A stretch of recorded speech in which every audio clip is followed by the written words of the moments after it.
Hey everyone, this is Stephen McAnulla with The Art of Photography, and today we're going to learn how to make a vintage photograph that looks like it was taken with this, but we're going to do it in software called Tonality.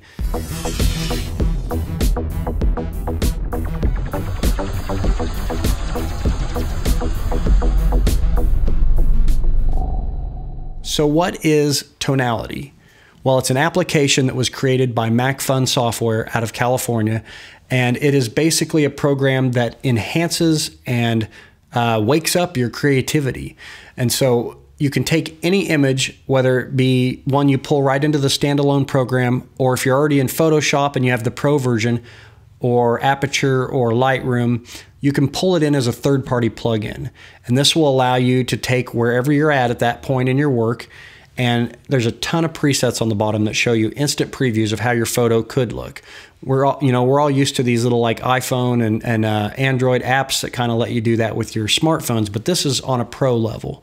And so you see all these different looks, whether it be from the 60s, the 50s, the 30s, the 20s, the Old West, even older. So with that being said, I would say this is a very creative tool that will help you think outside the box, especially if you're used to doing things the old school way in Photoshop. Not saying it's bad to do that. I still do it. I love Photoshop.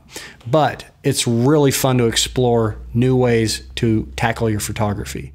So the photos that we're going to be viewing here were shot at the historic Wolf Hotel in Ellenwood, Kansas.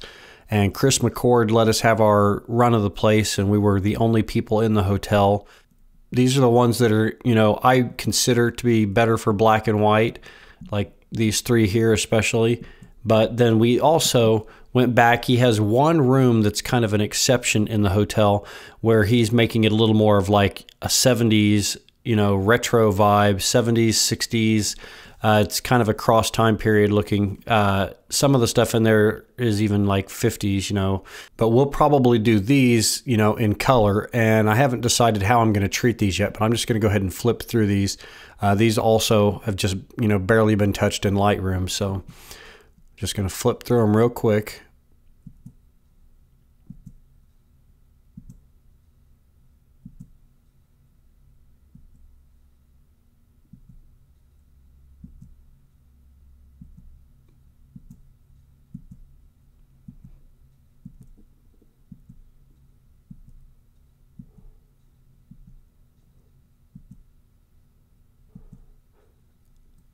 These last photos, like the stained glass and the ones that you see from here on out, there was no flash used. These were all natural light images, and I just found some interesting light as we were walking through the hotel. Now these are actual flash images, and this is back in the retro room.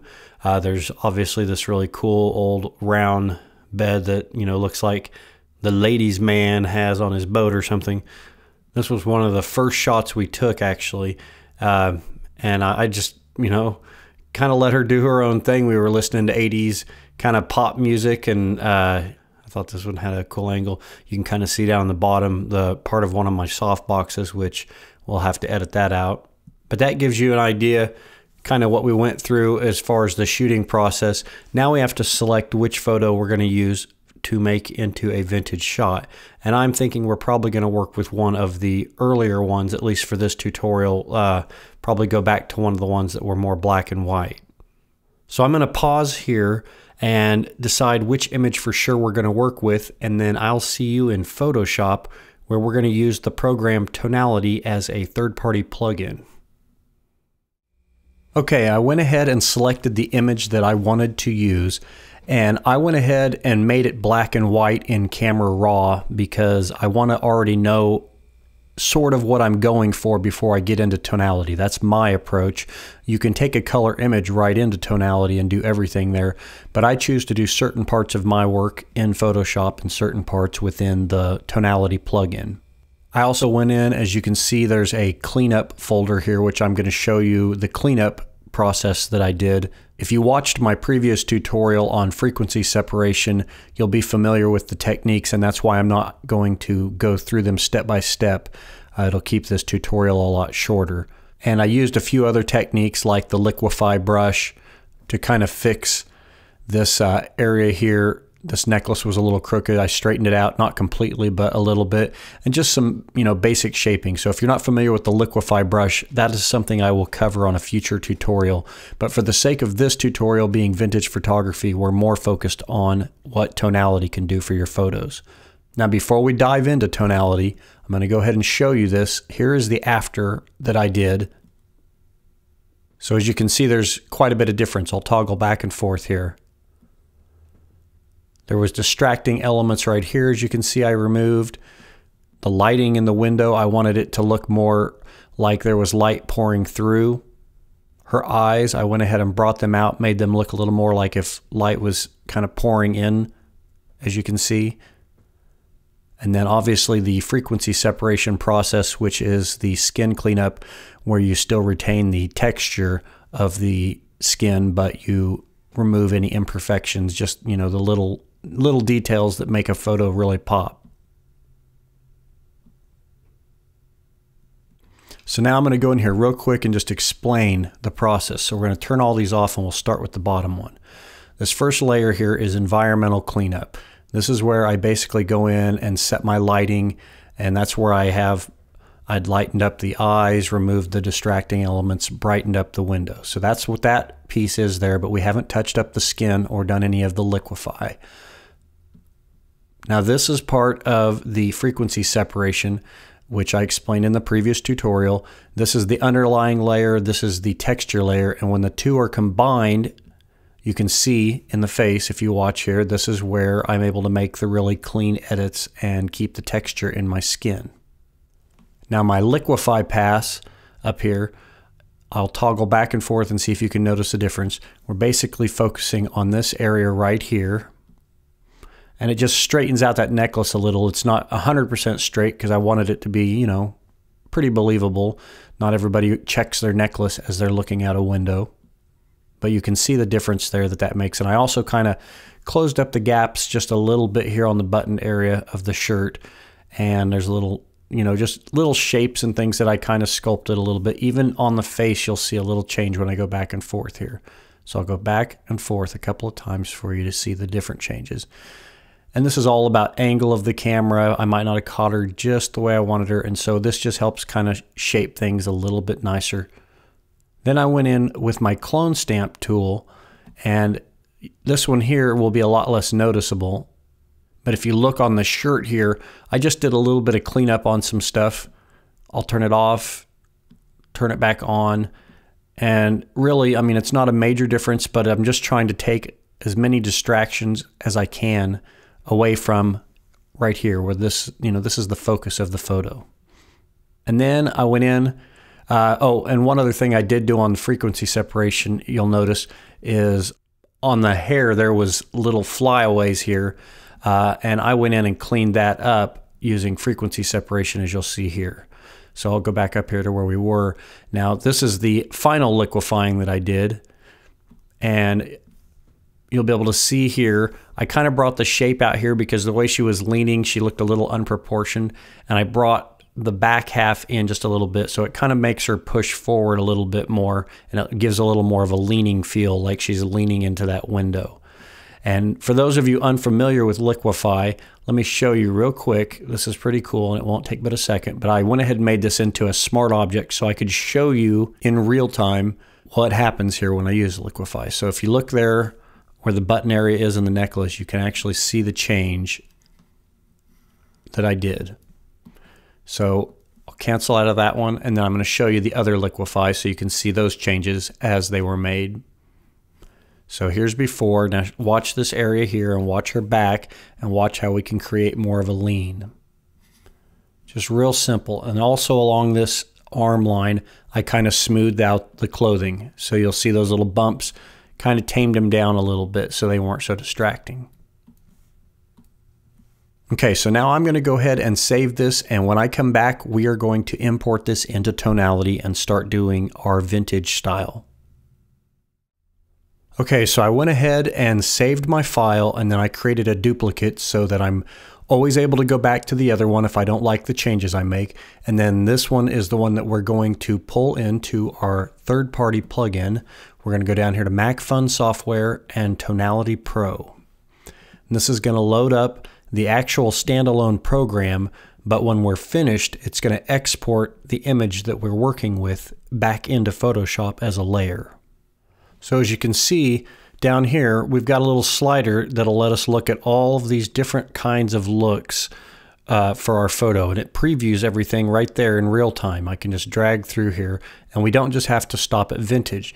If we were just wanting to tone our image and we wanted to go for a certain kind of color, we've got all of these to pick from. And so this is a really good way to inspire your photography. If you're stuck and you're not sure where to go next, go into these presets that are already pre-made for you. And you know, just because it says outdoor doesn't mean that you have to use it that way. It's just suggesting that. But I mean, any one of these could spark something creative in you, and then you can go into the sliders afterwards and tweak it even further. So like, let's go into portrait and just kind of see what we've got here. I'm just going to pick on one and show you what it does.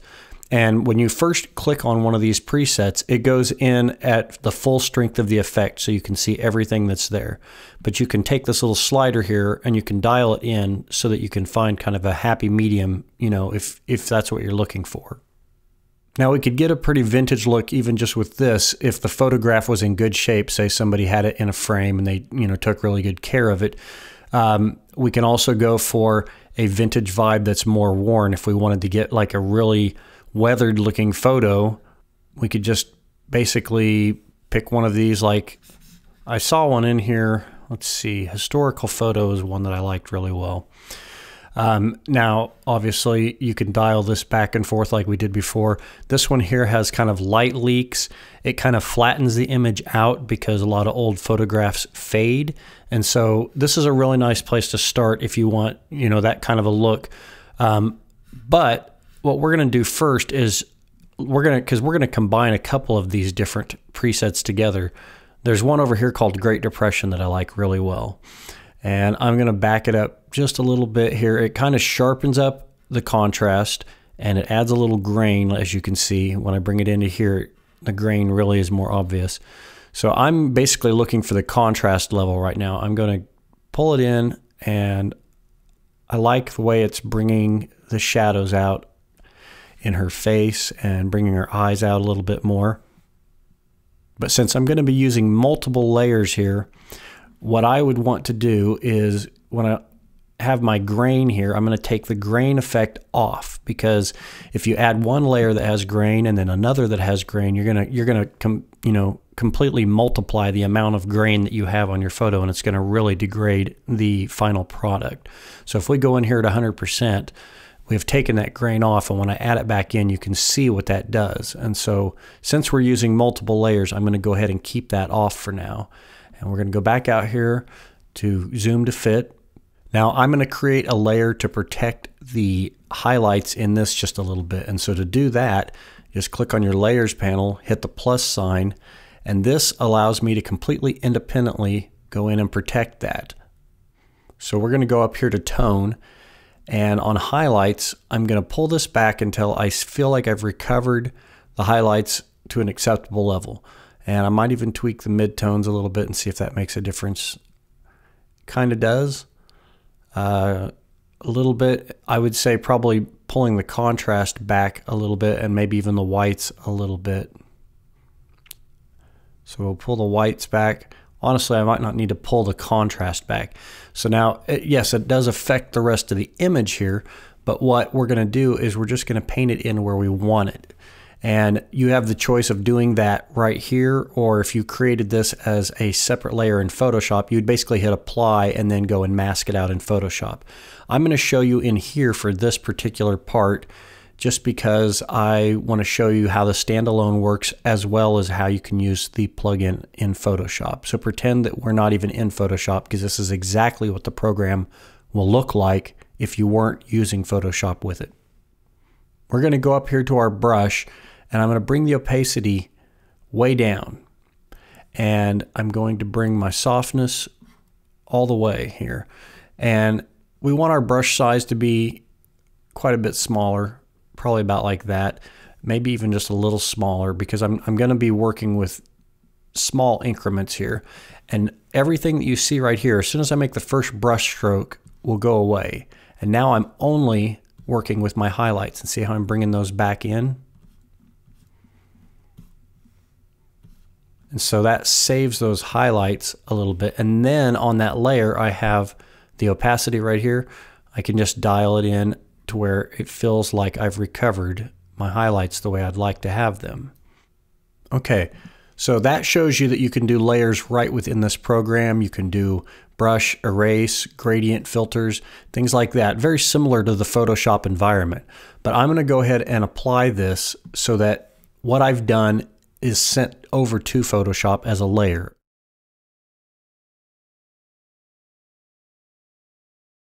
So we're back in Photoshop, and if I toggle this, you can see the change that I've made. It's brought a little contrast out. If we go in at 100%, let's go ahead and do that. We'll see a little more what's going on here. So we've just got a little more contrast, a little more richness, but the image still retains a nice high quality. You can see the pores are actually maybe even a little more visible with that particular preset. So now I'm going to zoom back out here. I usually go at about 40% in these tutorials, and we'll pull my picture back in here. We're going to go ahead and create a duplicate layer of this now, and we're going to go back into tonality, and we're going to experiment some more, because that's what this program is all about. It basically, by using these presets, it kind of, you know, unleashes your imagination and lets you try things you might not have thought of before. And that's how I use these plugins.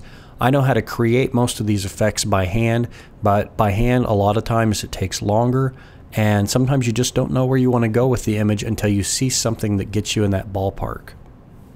Now we're going to go into this layer, and instead of using the presets, I'm going to show you more how to do things customized, you know, to your own liking.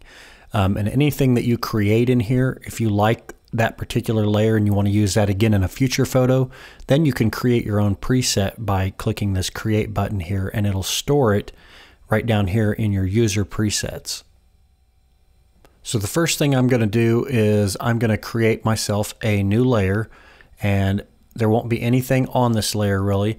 So I'm not going to add my grain yet. That'll be like the last thing I do, but I'm going to show you two different ways you can do a vignette. You can do a vignette, you know, with the slider right here if you want more of a standard style vignette. And you've got different adjustments like your luminosity and your feathering, pretty much like what you would see in Photoshop or Lightroom. That's one way to do a vignette, and even with this, if you did it this way, you could come in here and let's say if we made our brush a lot softer and we brought our opacity down. I say opacity. I say it different every time. But you can actually come in here with your eraser tool then and bring more of this out within that layer, which is something that Lightroom does not allow you to do when you're doing a vignette. And so that's really nice. And then you can also paint some back in too if you want a little drama in here. You know, just in certain spots, it kind of shapes it more towards like the angle of your subject. But we're not going to do that. I'm going to show you another one. The other way that I would do this is you can take like your whites and your blacks and your shadows and your midtones and your highlights, all kinds of good stuff, and then maybe just the exposure. And then this is kind of extreme, of course, but we have the ability to change that on our layer later on. Sorry about the background noise. My heater keeps kicking in and out. It is really cold here in Kansas. So basically, I'm going to show you now how to create a vignette that is more customized. First of all, we're going to kind of bring our opacity down a little bit, and I'm going to just paint this where I want it now. And let's bring this opacity up just to speed the process up. And then I'll paint it out of her face, but I'm just kind of concentrating on the edges, and we don't want it over here so much by the window, maybe on the lower half.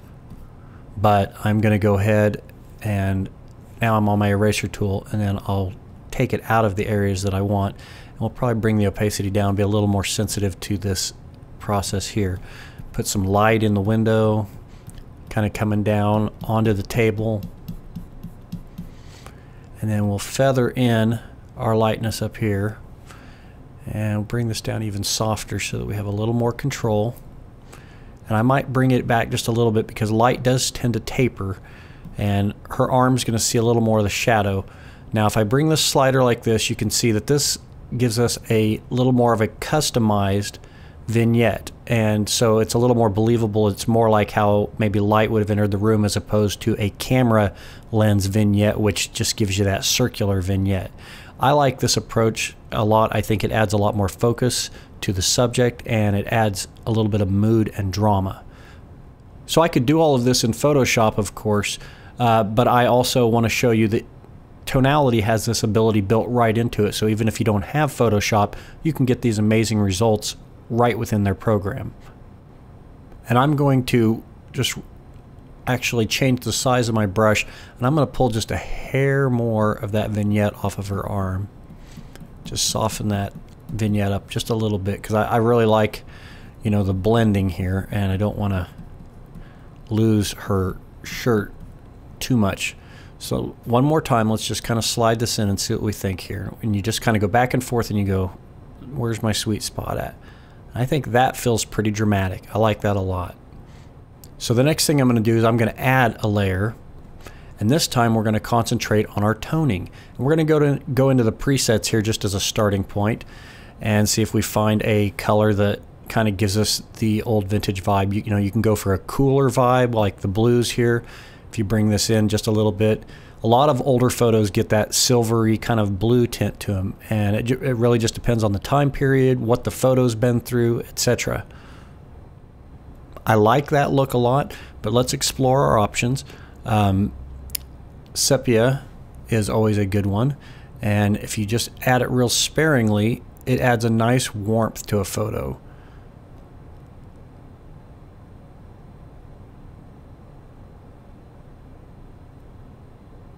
So we've got that, and honestly, just to be safe, if we want to, you know, compare the two, I will take and just turn that layer off, and on this new layer, I'll pick a cooler tone again. We've got Blue Morning. Let's try that one out. That's kind of interesting.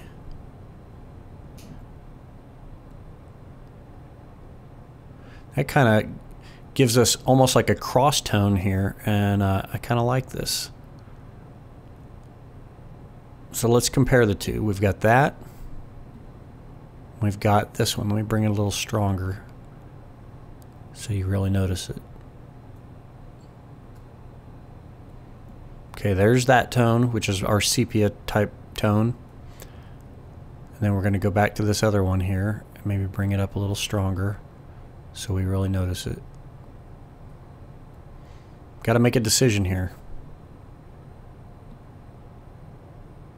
I think I'm going to go with the more classic look here and just dial it down just a little bit.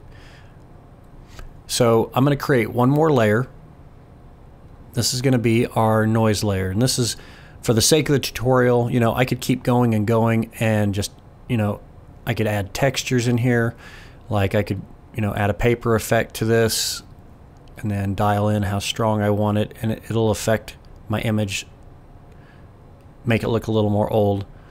But for my art pieces, I tend to not do this. But if you're wanting to achieve this look and you're really, you know, wanting to sell that this is an old photo, you could add this in here. I'm not going to do it for this tutorial, but I did want to show you that you could do that. All I want to do is add some grain to this, because later on I'll decide if I'm going to print this and if I want to rough it up by hand with some sandpaper or whatever. So to start with, let's go in here at 100% so that we're looking at our image and seeing what the grain is really doing. So I'm going to pull it up real strong so we can see what kind of grain we have to work with, and then we can decide whether we want soft or hard. There's the soft grain, here's the hard grain. And I would say, because of the fact that I have a pretty sharp image here, like you can really see a lot of detail, we're going to be better off going with a sharper grain. I would say that feels like that blends with about the sharpness of the image, and then I just need to dial it into taste. I don't want too much grain because there's a lot of sunlight coming in this picture, and there's probably a good chance I got a nice exposure even with my ancient camera. you know, 50, 60 years ago. And something you probably noticed about my photography, this has happened with a lot of my vintage photography, and it started off with one picture where I noticed it on accident. We had like an electronic device in this old vintage photo, and so we just kept shooting that way, and we actually deliberately went for that look later. I think it's kind of neat to add an old vintage vibe, but then add the modern touch of, you know, where society's at right at this moment with piercings and tattoos. And so Kenny here actually has the piercings and tattoos, but from a glance, you wouldn't notice it. It's kind of that, what? You look back and you go, oh, this is not an old photo. This is actually one that was created to look like an old photo. So that's kind of something that's worked its way into my style as an accident, and I like it, and I've continued that tradition because a lot of the people I work with now have tattoos, have piercings, and you don't want to have to compromise who they are and their style just to get a certain look.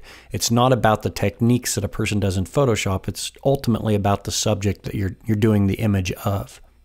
So back off my little tangent here, and we will check our grain one more time here. I just want to check and see how it agrees with my eye. And I think I like about right there. And when we zoom out, you're not going to notice it that much, but it's one of those things where once you put it in print, you are going to notice it. So I feel really good about this layer here. I can't think of anything else I would want to do to this at the moment. And for the sake of the tutorial, I think this gives you a good idea of what Tonality is capable of. And honestly, I just barely scratched the surface here, people. If you buy this program and play with it for a week, you're going to find things you didn't even know were possible in Photoshop. So if you want to spend a little extra and get the Pro version, you're going to have the advantage of doing this as a standalone program or within Photoshop where you're comfortable working if you're more on a professional level, or, you know, you've just always liked the way the brushes or whatever felt in Photoshop. That's where I choose to do most of my work, and I prefer this not only with Macphun's software, but any program that'll allow me to use their filters as a third-party plugin within Photoshop. That's just my preferred method. So let's go ahead and hit apply, and we'll let that go back into Photoshop. And there's our image. Now let's go ahead and do a before and after. I like to group my layers, and we'll just do a before and after. And I think that looks a lot more like a vintage photo, but I sparingly used it because you can overdo it and it will look fake. So it's really just a preference thing. This is my preference. And all that's left to do is throw my little watermark on here. We'll just throw it maybe in this little corner right here. And I tend to pick a color that kind of works with the tones that I used. In this particular case, we've got kind of a gray there. Let's see if that works. Looks pretty good to me. I might dial it back just a little bit so it's not so obvious in the photo. Just enough to get the credit. And that's a wrap. So that's how you make a vintage photo from my point of view in Tonality. And if you are interested in more of these tutorials, be sure to hit subscribe wherever that's at up there. I'm not going to be one of them guys that goes ka-ping and the button pops up on the screen. But please subscribe to my video channel, and then also check out the links that are below, because I actually have a special deal. I'm an affiliate with Macphun now, to where if you buy their software using my special promo code during checkout, you get 10% off your order, whether you get one app or their entire suite of apps. So look at that link below, and then there's also my Twitter page. Please follow me on Twitter. That way, you see what's going on. I make little announcements of upcoming shoots and whatnot. I'm also on Facebook. I'm on 500px. My official website's down there. All that good stuff. So this is Stephen McAnulla with The Art of Photography, and I am out of here. Yeah.